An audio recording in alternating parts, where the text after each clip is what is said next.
안녕하십니까. 더비용회원 여러분, 청소년 상담사 2급 필기시험 대비를 위한 첫 번째 과목인 청소년 상담의 이론과 실제에 관해서 오늘 마지막 시간, 교재 위치는 89페이지, 차시로는 11차 시간이 되겠습니다. 오늘에서 드디어 이제 첫 번째 과목을 마무리하는 그런 시간입니다. 89페이지 제11절에 여성주의 상담 이론입니다. 우리가 지난 시간까지는 일반 상담 이론에 관한 얘기를 했다면, 이제 여성주의라고 하는 조금은 개별화되어 있는 어떤 대상과 관련해서 또 현대사회에 남성과 여성이라고 하는 이 두 양성이 구성하고 있는 이 사회 속에서의 여성이라고 하는 조금은 어떤 특수한 여러 가지 조건을 갖추고 있는 그러한 입장에서 여성주의 상담 이론은 또 어떤 식으로 접근이 되고 있고, 또 어떤 내용들을 우리가 좀 더 눈여겨봐야 될 것인가 하는 부분을 이론적인 측면에서 접근할 뿐만 아니라 또 시험에는 또 어떤 식으로 출제가 되는지 여러분들 같이 학습하도록 하겠습니다.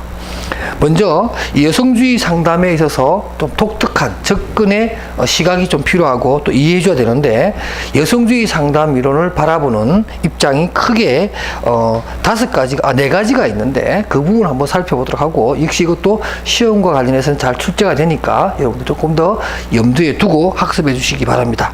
첫 번째 89페이지 보면 네 가지 관점이 있는데요. 자유주의적 여성주의 상담 이론 입장이 있습니다. 이것은 좀 간단하게 얘기하면 평등이죠. 여성에 있어서 남성과의 관계에서 영원한 이 평등이라고 하는 문제가 있는데, 여성주의의 상담 이론에 가장 기저에 깔려 있는 그 내용 중에 하나는 바로 평등을 실현시키는데 상담이 역할을 해줘야 되고, 또 상담 과정, 또 상담 장면에서는 이러한 남성, 여성의 평등적인 또 자유주의적인 어떠한 그런 성격이 특징으로 보여진다, 이렇게 보여줄 수가 있겠고요. 또 두 번째는 뭐냐면 문화적 여성주의 상담 입장입니다. 그러니까 문화적 여성주의 상담 입장이라는 것은 뭐냐면 그런 거예요. 그러니까 차이를 인정하고 그 차이를 서로 이해하면서 상호 협력적인 그러한 관계로 여성주의 상담 이론이 접근되어야 된다라고 해서, 두 번째는 뭐냐면 차이는 인정하나 그렇기 때문에 더 서로 상호 협조적인 입장으로 접근을 해야 된다, 이렇게 보는 내용이고요. 그 다음 세 번째는 급진적 여성주의 상담의 입장입니다. 이것은 일반적으로 어떤 인식의 변화, 남성, 여성 구분이 아니라 어떤 평등하다는 것에서 더 벗어나, 더 뛰어넘어서 어떤 개혁적인 행동도 해야 된다라고 하는 입장을 취하고 있는 것이 바로 급진적 여성주의 입장이고요. 마지막으로 사회주의적 여성주의 상담 입장은 일반적으로 여성의 어떤 사회적 역할입니다. 여성의 사회적 역할로서 어떤 남녀 차별과 개혁적인 요소뿐만 아니라 그걸 포함해서 더 나아가 여성의 사회적 역할까지도 언급하는 것이고요. 세 번째는 하나의 어떤 개혁적인 입장이라고 하면, 최종적으로 이 사회주의적 입장에서 보는 여성 상담의 입장은 여성의 사회적 역할까지도 당연히 평등해야 되며 상호 협조적이어야 될 뿐만 아니라, 그러한 것을 갖추기 위해서는 개혁이라고 하는 부분도 같이 가줘야 되고, 최종적으로는 여성의 사회적 역할까지도 강조하는 내용을 담고 있어야 여성주의 상담 이론의 어떤 본질이 나온다, 이렇게 설명을 합니다. 다음 장 넘기셔서 90페이지도 보게 되면, 그럼 이러한 여성주의 상담은 어떤 원리를 또 일반 상담 이론과 비교해서 좀 독특성을 가지느냐 하는 부분에 대해서 설명을 합니다. 90페이지 가운데 조금 위에 반가로 1번에 보면 여성주의 상담의 원리를 얘기하면서 몇 가지 제가 언급을 했는데요. 교재를 보면서 한번 정리합시다. 사람은 정치적이며 따라서 내담자의 문제는 사회적, 정치적 맥락에서 발생한다. 다시 말해서 여성주의 상담에 있어서 가장 큰 어떤 좀 아쉬운 점은 여성이라고 하는 사회적 약자 내지는 좀 무시하거나 좀 뭐랄까 좀 천대하는 그러한 전통적 관에서 벗어나서 그러한 것이 개인의, 여성의 어떤 개인적인 어떤 열등감 또는 개인적인 어떤 단점이 아니라 사회적이면서 정치적인 맥락에서 여성이 그렇게 취급받아 왔다라는 거죠. 그래서 이러한 문제는 또 정치적으로 접근을 해야 된다, 정치적으로 해결을 해야 된다라고 하는 특징을 가지고 있다는 것이고요. 그 다음에 여성주의 상담 이론은 아까 얘기처럼 사회적 역할과 사회적 변혁을 추구하는 특징이 있고요. 그 다음 네 번째 보면은 역시 평등성을 또 강조하고, 그러니까 여성주의 상담 이론에 대한 여러 가지 관점 모두를 다 품고 있다. 그것이 또 여성주의 상담 이론의 하나의 특징이다. 이렇게 볼 수가 있겠고요. 마지막으로는 이렇게 되어 있습니다. 여성 내담자에게 주어진 압박을 이해함에 있어서 사회 정치적 불평등이 영향을 미쳤다는 내용에 대해서 분명히 각성하자는 거죠. 그러니까 여성이라고 하는 어떤 개인의 문제가 아니라 여성이 가지고 있는 정치적, 사회적 어떤 그러한 약자 개념으로서 또는 어떤 무시라는 개념에서 또는 천대라고 하는 개념에서 여성 개인의 문제화 되었다라는 것을 인정하자는 거죠. 여성 개인이 못나서 그런 것이 아니라 사회적인 제도라든가 차별적인 제도, 불평등한 것들이 여성 개인의 어떤 문제가 되었다라는 점도 분명히 각성해야 이 여성주의 상담 이론을 이해할 수 있다. 이렇게 보여지는 거죠. 그러면서 이러한 여성주의 상담의 특징을 보면 여성주의 가치관을 가져야 하며 사회적인 변화를 추구해야 될 뿐만 아니라 협력적이고 대등한 관계를 가질 수 있도록 또 그러한 관계를 유지하는 것이 여성주의 상담 이론의 특징이다. 이렇게 갈무리를 할 수가 있겠습니다.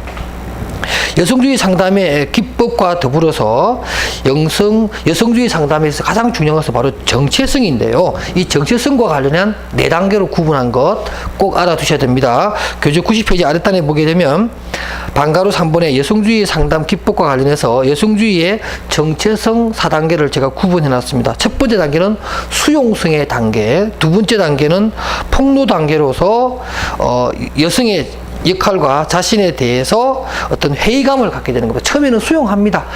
여성이니까 뭐 이런 것이 하면서 좀 무기력하게 또는 소극적으로 어떤 자기 정체성에 대한 어떤 차별적 대우를 받아들이는 입장이었다가 두 번째 단계는 회의를 품고 이게 아닌데 라고 하는 각성의 초기 단계에 들어섰다가 이제 세 번째는 그야말로 각인이 된 상태에서 새로운 정체성을 받아들이려고 하는 단계가 됐고, 네 번째는 참여 단계로서 여성주의 정체성을 수행해 나가는 긍정적인 측면에서의 수행해 나가는 그러한 자세를 갖게 되는 단계를 4단계라고 한다. 수용과 회의를 품고 이제는 각인 단계, 마지막으로 어떤 여성 정체주의를 정체성을 수행해 나가는 단계까지 발달하는 4단계 여성주의 상담 이론에 있어서의 정체성에 대한 4단계 꼭 기억하시기 바랍니다. 여러 번 시험에 나왔던 문제입니다. 그 다음에 여성주의 상담 이론의 원리입니다. 우리가 일반 상담 이론이든 뭐 진로 상담이든 또 진학 상담이든 또는 뭐 적응의 상담이든 상담의 원리라고 하는 것이 개별적으로 주어지는 경우가 많은데요. 이 여성주의 상담 또 기법에 있어서 하나의 원리가 있습니다. 첫 번째가 뭐냐면 정체성을 갖도록 하는 것. 굉장히 중요하다는 거죠. 그래서 이렇게 4단계로 나누어서 시험 출제가 자주 되기도 한다는 거 말씀드렸습니다. 그 다음 또 평등한 관계를 체험할 수 있도록 하는 것. 마지막으로 여성적 가치를 재평가할 수 있도록 반드시 그러한 내용이 들어가줘야 된다라고 해서 상담에 올려서 정체성과 그 다음에 어떠한 평등성을 체험하게 하는 것. 마지막으로는 바로 여성적 가치를 재구조와 재평가해야 된다라고 하는 내용, 이 세 가지가 꼭 여러분들이 원리로서 이해해 주시기 바랍니다. 이제 12번째로 우리가 봐야 될 것은 바로 절충적 접근이라고 하는 겁니다. 말 그대로 우리가 요 앞 시간까지는 10가지 정도의 상담 이론도 배웠고요. 또 여성주의 이론까지도 우리가 배웠습니다. 이러한 여성주의 이론뿐만 아니라 10가지 이론, 개별적으로만 개별적인 문제에 접근하냐, 그것이 아니라 어떠한 문제가 있다면 이 문제에 부합할 수 있고 또 효과성이 있거나 또 활용할 수 있는 여러 상담 이론을 절충적으로 통합해서 적용할 수 있다는 거죠. 그래서 보통 3개 이상의 이론을 복합적으로 융합시켜서 적용해서 접근하는 것을 우리가 절충적 접근 또는 절충주의적 상담 이론 이렇게 얘기를 하는데 바로 그런 얘기입니다. 그래서 동일한 내담자에게 동일한 문제에 대해서 여러 상담 이론이 동시에 접근을 해서 해결하는 것도 좋은 것이다. 대표적인 학자가 브레머라든가 소스트롬 같은 학자들이 있다라고 해서 특히 브레머의 실현 상담 이론은 여러분들이 반드시 이 명칭은 꼭 알아두시기 바랍니다. 92페이지 밑에서 네 번째 줄에 보면 그 실현 상담 이론을 개발하였다. 누가? 브레머하고 소스트롬이 등장하죠. 그 두 사람 꼭 기억해 주시고요. 자, 한 장 넘깁니다. 이러한 절충주의 상담 이론에 입각해서 체계적 상담 6단계 모형을 제시한 사람이 바로 데이비스라는 사람과 길리랜드라고 하는 사람인데, 이 길리랜드와 데이비스의 6단계 모형. 첫 번째, 문제 탐색, 두 가지 차원으로 문제를 정의하기. 그러니까 주로 인간 중심 이론이나 실존주의 상담 이론으로 접근하는 것이 좋겠다, 이런 얘기고요. 그 다음에 세 번째가 이제 대안을 확인하고, 네 번째 계획하고, 다섯 번째 행동 헌신의 단계에서 마지막으로 상담 전체에 대한 평가와 피드백을 하는 이런 총 6단계로 접근하는 것이 가장 무난한 그러한 절충주의 상담, 체계적 상담이 될 것이다 라고 데이비스와 길리랜드가 얘기한 내용 꼭 기억해 주시고요. 그 다음에 마지막으로 살펴볼 것이 바로 절충주의에 입각한 힐과 브리엔의 3단계 모형도 탐색, 통찰, 실행, 내용보다는 이러한 단계 3단계가 있다. 탐색과 통찰과 실행이라고 하는 이 3단계도 여러분들이 알아주셨으면 좋겠습니다. 그 다음에 뭐 아직 시험까지 나온 적은 없지만, 그러나 우리가 절충주의 하면 늘 말하는 10가지 전략에 대해서 설명을 하는데요. 바로 93페이지에 나와 있습니다. 관계 형성 전략부터 마지막 연구 전략까지 총 10가지가 있는데, 이런 게 있다는 것 정도만 알아두시고요. 이게 사실은 아직까지 시험에 나온 적은 없는데, 근데 항상 우리가 절충주의 공부를 하다 보면 늘 이 10가지가 언급이 됩니다. 그러니까 이런 최소한 뭐 이런 게 있다라는 정도는 알아두시고, 다만 암기해야 될 것은 앞부분에 나오는 데이비스의 6단계와 조금 전에 설명했던 브리엔의 어떤 3단계 모형, 특히 여기 나오는 이 정체성 4단계에 관한 이런 내용들은 여성주의와 그 다음에 또 절충주의와 이 두 가지 영역에서 늘 나오는 문제이기 때문에 꼭 알아두셨으면 좋겠습니다. 그 다음 챕터 3에 가서 이제 청소년 상담의 실제에 대해서 언급을 하려고 합니다.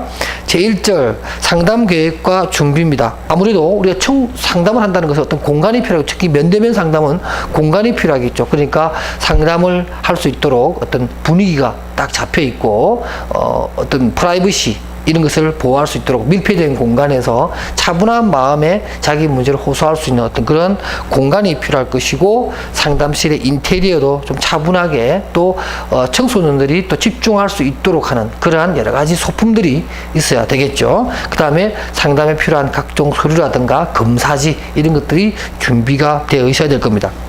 이러한 청소년의 상담은 다른 일반 성인 상담과는 또 달리 청소년이기 때문에 그 상담이 가지고 있는 독특성 또는 그 상담의 목적이 조금은 다르겠죠. 청소년 상담의 목표에 대해서 지오로지와 크리스티아니가 이런 얘기를 했습니다. 행동 변화의 촉진. 모든 상담이 그렇습니다. 사실 뭐 청소년 상담뿐만 아니라 성인 상담도 어떤 행동이나 변화나 성장을 도모하는 목적을 가지고 있죠. 그리고 세 번째, 의사결정 기술을 향상시킨다. 아주 중요합니다. 그러니까 정보를 주되, 상담자는 정보를 주되 최종적으로 뭐죠? 어떤 결정을 하는 것은 내담자, 청소년이 하는 거죠. 그러니까 그 청소년이 그러한 정보를 바탕으로 해서 의사결정을 합리적으로 잘할 수 있도록 도와주는 것이 무엇보다도 중요하니까 바로 그러한 내용이 들어가는 것이고요. 그 다음에 또 좀 내려가면 자아 정체감의 발견 또는 구축 또는 뭐 형성이라고 하는 자아 정체감, 아무래도 발달 단계에 있기 때문에 그런 것이 중요하겠고, 마지막으로 또 가치관 정립을, 그것도 건전한 가치관 정립을 수립할 수 있도록, 정립할 수 있도록 도와주는 것이 바로 청소년 상담의 목적이다. 이렇게 보여주고요.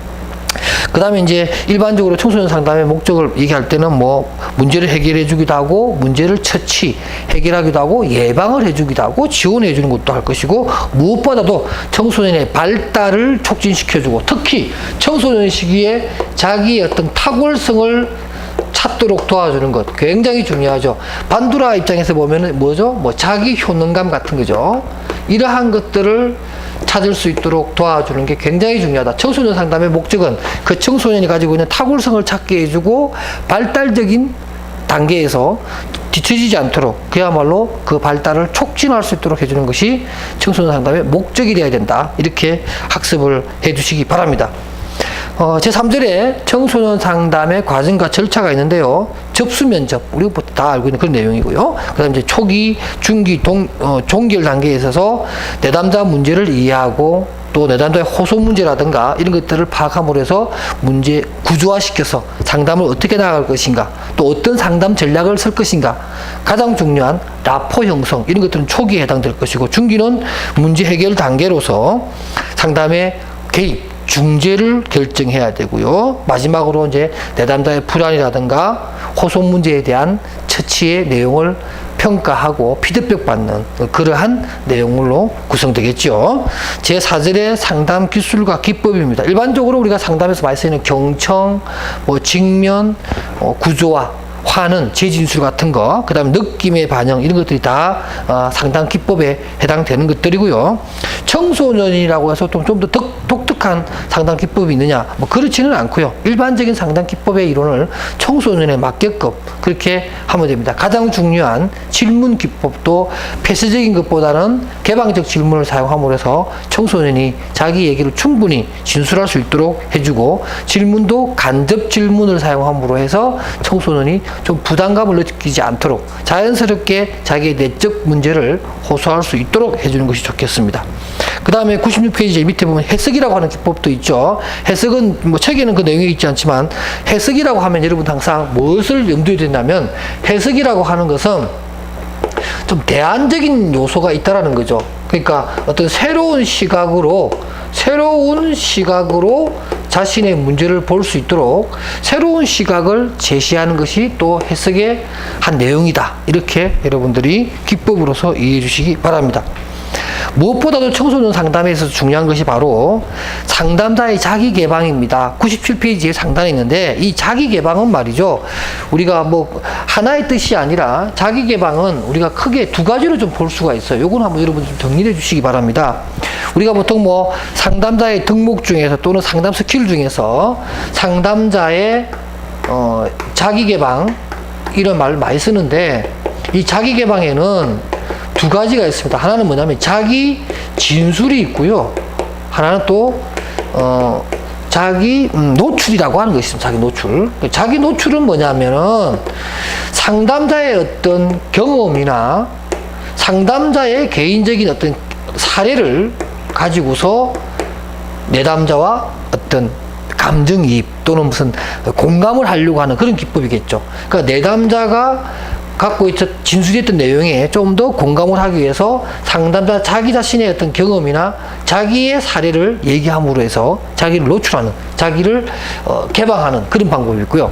자기 진술은 뭐냐면 어떤 의견을 제시하는 겁니다. 예를 우리가 구어체로 얘기하면 그런 거죠. 굳이 내 입장을 묻는다면, 내가 너라면 나는 이렇게 했을 것 같다라고 해서 상담자의 자기 의견이나 이런 것을 진술을 보여줌으로 해서 상담자의 마음을 살짝 보여주는, 개방해주는 이런 것을 우리가 자기 진술이라고 해요. 그러니까 자기 진술과 자기 노출은 같은 듯 다른 내용을 품고 있다. 이렇게 알아두시면 좋겠습니다.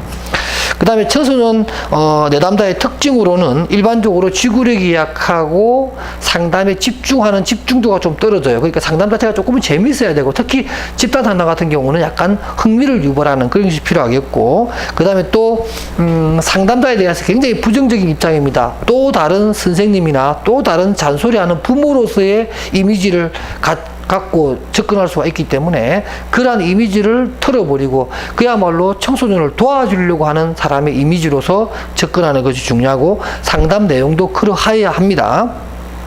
그 다음에 또 이러한 청소년 시기는 또 성적으로 굉장히 왕성한 시기고 발달 과정이기 때문에 그런 것도 염두에 둬야 되고, 또 언어 표현력이 좀 떨어지기 때문에 잘 들어야 됩니다. 청소년이 진술하는 내용에 대해서 조금이라도 주의 집중을 놓치게 되면 그 친구가 한 그 얘기들을 우리가 이해하지 못할 수가 있어요. 그러니까 청소년의 문화, 청소년의 언어, 그들만의 어떤 세계를 우리가 충분히 평소에 잘 알고 있어야 이해가 되고요. 또 청소년의 생각은 어떤 그 뒤에 배경이 있다는 거죠. 게스탈트에서 말하는 것처럼 어떤 배경이 되는 내용들이 많기 때문에 청소년의 문제는 뭐죠?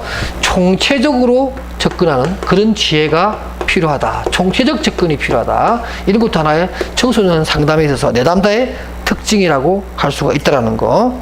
그래서 97페이지 밑에 보면 또 단기 상담에 적합한 내담자로서 청소년의 문제가 비교적 구체적이고 또 급 위기적인 상황이다. 또는 발달 과정상의 문제다. 이런 경우에는 빨리 단기에 상담을 끝내야 되고요. 그러나 뭐 예를 들면 성격 장애라든가 어떤 좀 심도 있는 치료적인 과정이 필요한 이런 경우에는 단기 상담으로 적합하지 않다. 이렇게 볼 수가 있습니다. 또 청소년 상담을 얘기할 때 우리는 98페이지에서 이러한 상담 툴 내지는 상담 어떤 창구를 많이 이용하죠. 예를 들면 사이버 상담이라든가 전화 상담이라든가 이메일 상담이라든가 게시판 상담과 같은 그러한 온라인상의 상담이 또 청소년 상담을 중심으로 해서 굉장히 확대가 되고 있는데 이러한 상담에 있어서 사이버 상담이나 전화 상담의 장단점 이런 것들을 우리가 충분히 알아야 됩니다. 그래서 98페이지에 보면 사이버 상담의 개념 뭐 이런 거 잘 알고 있는 내용이니까 인터넷상에 일어나는 여러 가지 이메일이라든가 또는 뭐 채팅이라든가 이런 것을 통해서 일어나는 상담이 있는데 이러한 상담의 장단점입니다. 꼭 알아두시고 99페이지에 보면 전화 상담이 있습니다. 전화 상담이라든가 또는 인터넷 상담은 거의 유사한 장점과 단점을 가지고 있어요. 그래서 전화 상담의 장점을 보면 우리는 인터넷 상담의 장단점을 이해할 수가 있습니다. 그래서 마지막으로 99페이지에 전화 상담의 장점은 익명성을 보장하고 이용에 있어서 편리성, 접근도가 쉽다라는 거죠. 그 다음에 또 상담의 주도권이 내담자에게 있기 때문에 쉽게 상담에 임할 수 있고 부담 없이 상담 관계가 형성된다라고 하는 것은 장점 중에 장점입니다. 그러나 전화 상담에 또는 인터넷 상담에 단점이 있을 수 있는데 그것은 뭐냐면 일회성의 상담이 끝날 수가 있다는 거죠. 한번 걸렸을 때 또는 한번 채팅 연결됐을 때 그 다음에 접속이 안 되면 상담이 끝나버리는 그러한 상담의 불안정성에 빠져 있다. 또 두 번째는 목소리만 듣는다거나 아니면 인터넷상에 문자로 오고 갔다든가 이런 것이기 때문에 우리가 상담을 할 때 꼭 언어적인 것만 보는 것이 아니라 그 내담자의 어떤 행동, 눈빛 이런 어떤 비언어적인 부분에 대해서 우리가 받아들일 수 있는 정보가 굉장히 많은데 그러한 것을 우리가 받을 수 없다. 이런 것이 또 단점 중에 하나라고 볼 수가 있겠네요.